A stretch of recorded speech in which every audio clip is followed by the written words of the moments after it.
Morning class.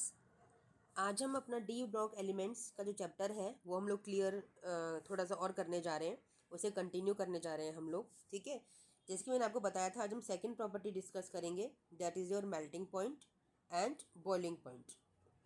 ठीक है, ये प्रॉपर्टी आज हम लोग डिस्कस करने जा रहे हैं बेटा। मेल्टिंग पॉइंट, बॉइलिंग पॉइंट आप समझते हो कि जितना ज़्यादा आपका एटॉमिक साइज इंक्रीज करता है ना, यानी कि जितने ज़्यादा बॉन्ड आपके स्ट्रॉन्ग होते हैं उतना ज़्यादा आपका मेल्टिंग पॉइंट और बॉइलिंग पॉइंट होगा, है ना। यानी कि टेम्परेचर उतना ज़्यादा आपको देना पड़ेगा किसी बॉन्ड को ब्रेक करने के लिए, समझ रहे हो। तो क्योंकि आप अपने ट्रांजिशन मेटल्स को पढ़ रहे हो, डी ब्लॉक मेटल्स को पढ़ रहे हो, लेफ्ट टू राइट जो जाते हैं लॉन्गर पीरियड, आपने देखा कि जो उनके नंबर ऑफ शेल्स है वो तो इंक्रीज नहीं कर रहे, क्योंकि सारे के सारे डी में ही है, डी में है, डी में है, ठीक है ना। लेकिन उनका जेड इफेक्टिव यानी कि इफेक्टिव न्यूक्लियर चार्ज इंक्रीज करता है, जिसकी वजह से आपका एटॉमिक साइज क्या कर रहा था, डिक्रीज कर रहा था। और कुछ वेरिएशंस हमने देखे, हमने कुछ एक्सेप्शंस देखे जो आपके इलेक्ट्रॉनिक रिपल्शन की वजह से क्रिएट हो रहे थे, ठीक है ना। Atomic size was first decreasing, then becomes equal and then increasing, ये हम लोगों ने देख लिया। अब मेल्टिंग बॉइलिंग पॉइंट में भी ऐसा ही कुछ वेरिएशन आपको देखने के लिए मिलेगा स्टूडेंट्स, बड़ा इंटरेस्टिंग से वेरिएशन आपको देखने के लिए मिलेगा, जो किस पे डिपेंड करेगा, जो डिपेंड करेगा आपके नंबर ऑफ अनपेयर्ड इलेक्ट्रॉन पर। बड़े ध्यान से समझिएगा, नंबर ऑफ अनपेयर्ड इलेक्ट्रॉन्स। अब अनपेयर्ड इलेक्ट्रॉन्स का क्या मतलब है, यानी कि वो इलेक्ट्रॉन्स जिनकी पेयरिंग नहीं हुई है। पेयरिंग इन द सेंस, आपने डी ब्लॉक एलिमेंट्स का डी सबशेल बनाया, आपने कहा 1 electron, 2 electron, 3 electron, 4 electron, 5 electron. आपको क्या लग रहा है सारे पेयर्ड है? पेयर मीन्स ऐसे इस तरह से पेयरिंग होना, ये एक कपल कहलाता है, एक पेयर कहलाता है। अप स्पिन और डाउन स्पिन जब इलेक्ट्रॉन्स अरेंज होते हैं in a single subshell, single orbital, तो उसको हम बोलते हैं पेयर्ड होना, यानी कि पेयरिंग होना। तो ये तो सारे अनपेयर्ड दिख रहे हैं आपको, all are unpaired.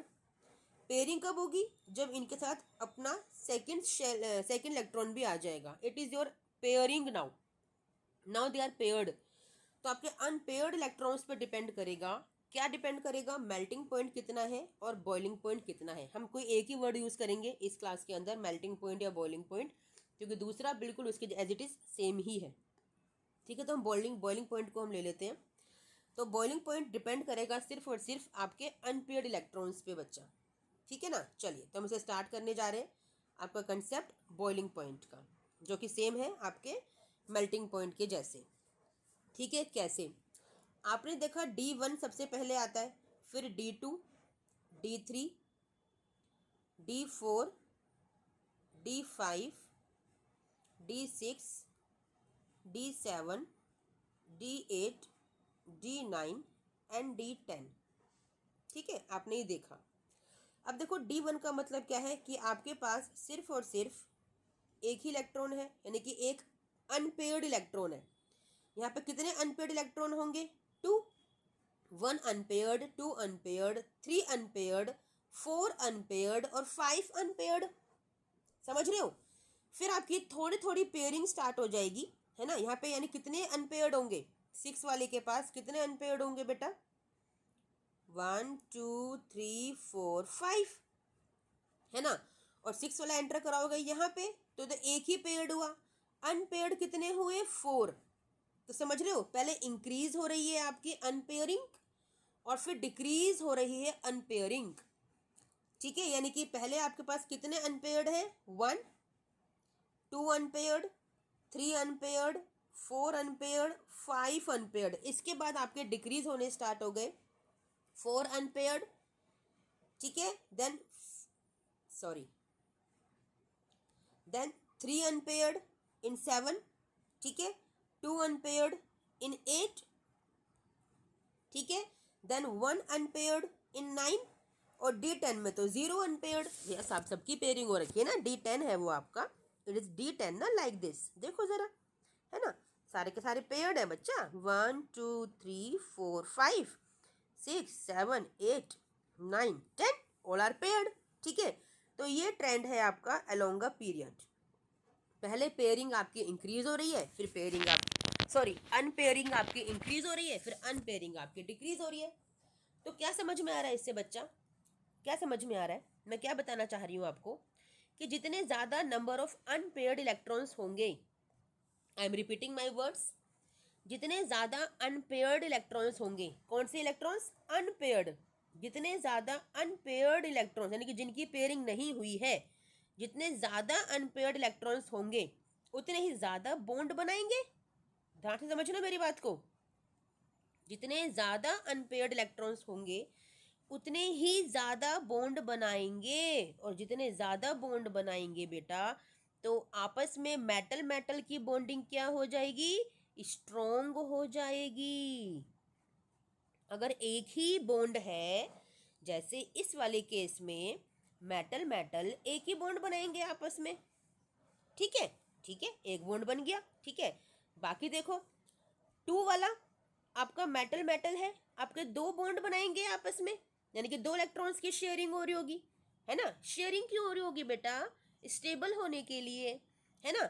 Metal metal में ना सही कोई लिगेंड आएगा, लिगेंड हम पढ़ेंगे नेक्स्ट चैप्टर में। आपके जो कोऑर्डिनेशन कंपाउंड्स आएंगे, लिगेंड क्या होते हैं? आपके साइड ग्रुप्स जो अटैच होने के लिए आते हैं, मेटल से इलेक्ट्रॉन लेने के लिए आते हैं, है ना। नॉन मेटल्स आएंगे मेटल से इलेक्ट्रॉन लेने के लिए, ठीक है। तो ये तो आपका सिर्फ एक इलेक्ट्रॉन शेयर कर रहा होगा, ये 2 इलेक्ट्रॉन शेयर कर रहा होगा, यानी कि 1 बॉन्ड बन रहा होगा, 2 बॉन्ड बन रहे होंगे। ये 3 इलेक्ट्रॉन शेयर कर रहा होगा, 4 और 5। तो आपको नजर आ रहा है कि आपकी बॉन्डिंग इंक्रीज हो रही है, यानी कि स्ट्रेंथ, स्ट्रॉन्ग इंक्रीज हो रहा है, आपका स्ट्रॉन्गनेस आपकी इंक्रीज हो रही है, स्ट्रेंथ इंक्रीज हो रही है, ठीक है। तो मैं कहना क्या चाह रही हूँ बच्चा, कि जितने ज़्यादा नंबर ऑफ अनपेयर्ड इलेक्ट्रॉन्स उतनी ज़्यादा स्ट्रॉन्ग बॉन्डिंग। तो अब समझो मैंने बताना क्या चाहा है आपको, कि स्ट्रॉन्ग बॉन्डिंग का मतलब क्या है बच्चा? स्ट्रॉन्ग बॉन्डिंग का मतलब है बॉन्ड को ब्रेक करना मुश्किल हो गया। Now it is not easy to break this bond. तो जितने ज़्यादा number of unpaired electrons increase करेंगे उतना ही बॉइलिंग पॉइंट आपका इंक्रीज करेगा, क्योंकि एक बॉन्ड को ब्रेक करना इजी है, टेम्परेचर हल्का सा दोगे बॉन्ड ब्रेक हो जाएगा, ठीक है। जहाँ 2 बॉन्ड की शेयरिंग हो गई, टेम्परेचर और ज़्यादा देना पड़ेगा, क्योंकि ज़्यादा बॉन्ड स्ट्रॉन्ग हो गया है। ऐसी 3 के केस में 3 शेयर हो रहे हैं, ऐसी 4 के केस में 4 इलेक्ट्रॉन्स शेयर हो रहे हैं। तो जितने ज़्यादा अनपेयर्ड इलेक्ट्रॉन्स बढ़ते रहेंगे उतना आपका स्ट्रेंथ बढ़ता रहेगा, क्योंकि बॉन्ड स्ट्रॉन्ग होता जा रहा है मेटल मेटल या मेटल नॉन मेटल के बीच में, और आपका बॉइलिंग पॉइंट क्या हो रहा है? इंक्रीज हो रहा है, ठीक है। आई होप इतना आपको समझ में आया। तो अब आपने नोटिस किया कि जब आप D1 से लेकर D5 तक जा रहे हो तो नंबर ऑफ अनपेयर्ड इलेक्ट्रॉन क्या कर रहे हैं? आपके इंक्रीज कर रहे हैं। तो यानी कि यहाँ पे तो क्या हो गया? बॉइलिंग पॉइंट और मेल्टिंग पॉइंट आपका इंक्रीज कर गया, ठीक है। फिर क्या हो गया? आपने देखा D6 से लेकर D10 तक number of unpaired electron decrease कर रहे हैं। तो बॉइलिंग पॉइंट क्या हो गया बच्चा? बॉइलिंग पॉइंट आपका डिक्रीज कर गया। आया समझ में इतना कंसेप्ट? यानी कि first increases and then decreases. Which one? Your boiling point और मेल्टिंग पॉइंट, ठीक है। First increases and then decreases. कहाँ तक इंक्रीज करेगा? D5 तक, और D6 से वो डिक्रीज करना स्टार्ट कर देगा, ठीक है। समझ में आ गया सब बच्चों को? चलिए, वेरी गुड। अब मैं एक एग्जांपल आपको देती हूँ। आपने बल्ब देखे होंगे, है ना, आपने बल्ब देखे होंगे अपने घर में। जो बल्ब होते हैं उसके अंदर एक टंगस्टन का फिलामेंट लगा होता है जो रोशनी करता है आपको। लाइट जो रोशनी होती है घर के अंदर, वो टंगस्टन फिलामेंट की वजह से होती है। टंगस्टन जिसका W सिंबल होता है ना। मैं आपको एक चीज़ दिखाना चाहती हूँ students, just wait. Yes students, now this screen is visible to all of you. This is the just your trend जो आपको दे रखा है, ठीक है ना। आपको आपके एनसीईआरटी में आपको गिवन है, देखिए मेल्टिंग पॉइंट का ये ऑर्डर है, बॉइलिंग पॉइंट का ऑर्डर आपको दे रखा है। आप नोटिस कर रहे होंगे बेटा कि फर्स्ट देखो आपका यहाँ पे जो बॉइलिंग पॉइंट है, मेल्टिंग पॉइंट है, वो इंक्रीज कर रहा है ना। हमने 3D सीरीज को पढ़ा, देखो 3D सीरीज आपकी नीचे दे रखी है रेड कलर से, फिर ब्लू कलर से 4D सीरीज गिवन है, और 5D सीरीज गिवन है आपकी ग्रीन कलर से।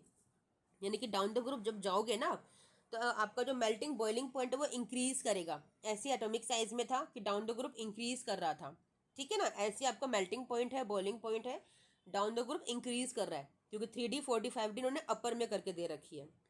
चलिए, ओके, अंडरस्टूड। नाउ आपने देखिए मैंने कहा स्कैंडियम, टाइटेनियम, वेनेडियम, क्रोमियम, यहाँ तक आपका देखिए बॉइलिंग पॉइंट इंक्रीज कर रहा है।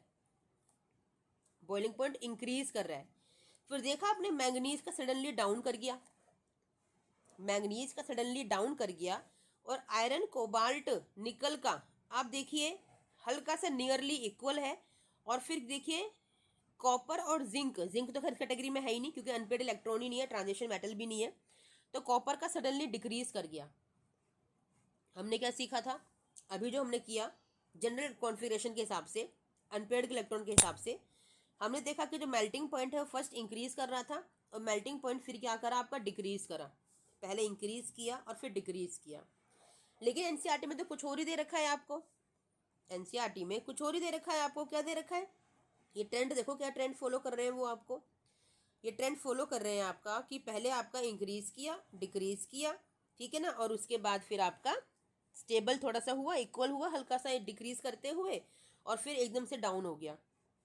तो पहला तो आपका सही है क्रोमियम तक अनपेड इलेक्ट्रॉन की वजह से, लेकिन ऐसा क्या हुआ कि मैंगनीज का सडनली डिक्रीज कर गया।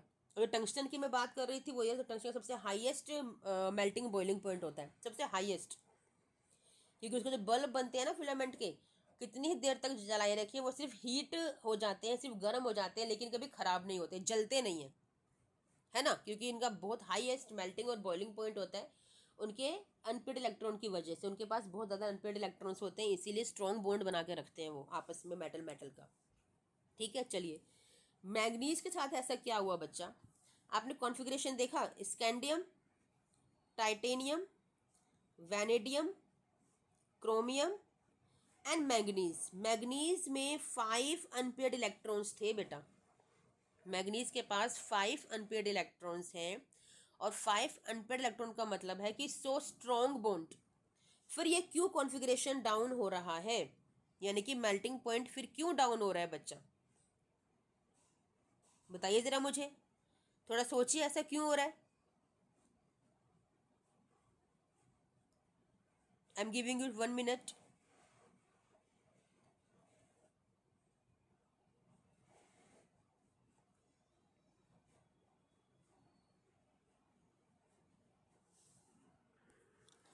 हाँ जी बेटा सोचा, चलिए कोई बात नहीं, मैं बताती हूँ, जिसको आगे अच्छी बात है, जिसको नहीं आया मैं बताती हूँ, आप कमेंट में लिख दीजिएगा अगर आपको आया है कि नहीं आया है।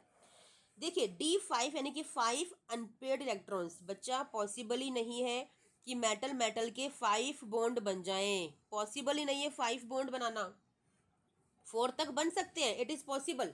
ओस्मियम रोडियम पढ़ोगे आप, आपके आगे नीचे हैं 40, 50, 60 सीरीज़ के, 40, 50 सीरीज़ के ओस्मियम रोडियम बनाते हैं 4 बॉन्ड, क्वाड्रपल बॉन्ड बोलते हैं, लेकिन यहाँ मैग्नीज के लिए पॉसिबल नहीं है बच्चा कि वो आपका 5 बॉन्ड बनाए। दैट्स वाई 5 बॉन्ड ना बनाने की वजह से इसका जो बॉन्ड स्ट्रेंथ है वो वीक हो जाता है, और इसका सबसे लोवेस्ट मेल्टिंग बॉइलिंग पॉइंट हो जाता है, यानी कि ईजी हो जाता है इसको, इसके बॉन्ड को तोड़ना, तो इसीलिए इसका मेल्टिंग बॉइलिंग पॉइंट सबसे लो हो जाता है। ठीक है, फिर आपको मैंने बताया था कंसेप्ट कि आपका धीरे धीरे क्या करता है, डिक्रीज करता है, क्यों, क्योंकि आपका अनपेड इलेक्ट्रॉन्स कम होते चले जाते हैं, strength, bond strength metal metal की कम होती चली जाती है। ठीक है, this is the trend. Similarly 40 series का भी रीजन देखो, टेक्नीशियम है, मैग्नीज के नीचे ही टेक्नीशियम आता है, उसके नीचे आपका आता है टंगस्टन, टंगस्टन का हाईएस्ट है, ठीक है, उसकी प्रॉपर्टी है highest, it shows highest melting and boiling point. लेकिन मैग्नीज और टेक्नीशियम की अगर बात करें तो ये लोएस्ट मेल्टिंग पॉइंट और बॉइलिंग पॉइंट दिखाते हैं। ठीक है, I hope you all have understood. ठीक है, very well, now come to, ठीक है, अवर दिस पॉइंट हम लोगों ने सीखा, ठीक है, मेल्टिंग पॉइंट बॉइलिंग पॉइंट का आज कंसेप्ट हम लोगों ने सीख लिया। It depends only and only on unpaired electrons, सिर्फ और सिर्फ इस पर डिपेंड करता है। ठीक है, तो पहले तो क्या किया आपका मेल्टिंग पॉइंट, क्या किया, इंक्रीज किया, ठीक है ना, D4 तक इसने इंक्रीज किया, D5 का इतना लो हो गया, लो होने का कारण क्या हुआ कि आपका जो मेटल मेटल बॉन्ड है वो स्ट्रॉन्ग बना ही नहीं। D5 इलेक्ट्रॉन्स कौन शेयर करता है भाई, किसी के साथ कोई शेयर नहीं करता, 4 कर लेगा, ठीक है, 3 कर लेगा, 2 कर लेगा, 1 कर लेगा, दिस इज द रीजन। और फिर आपका मेल्टिंग बॉइलिंग पॉइंट क्या किया, डिक्रीज किया। ठीक है, जिंक की तो बात ही नहीं करेंगे हम, क्योंकि वो जीरो है, उसके पास ट्रांजिशन मेटल भी नहीं है, तो यहाँ पे वो कंसेप्ट तो हटा ही दो। D9 तक अगर बात करोगे तो पहले इंक्रीज करेगा, D5 का बिल्कुल डिक्रीज कर जाएगा, और फिर आपका डिक्रीज करेगा। ठीक है, increase then decrease, got my point. चलिए वेरी गुड, आज हमने सीखा second property melting and boiling point की। ठीक है, नेक्स्ट टॉपिक जो हम लोग कवर करेंगे नेक्स्ट क्लास में, नेक्स्ट वीडियो में, वो होगा आपका एंथैल्पी ऑफ एटोमाइजेशन। ठीक है, चलिए, थैंक यू, बाय।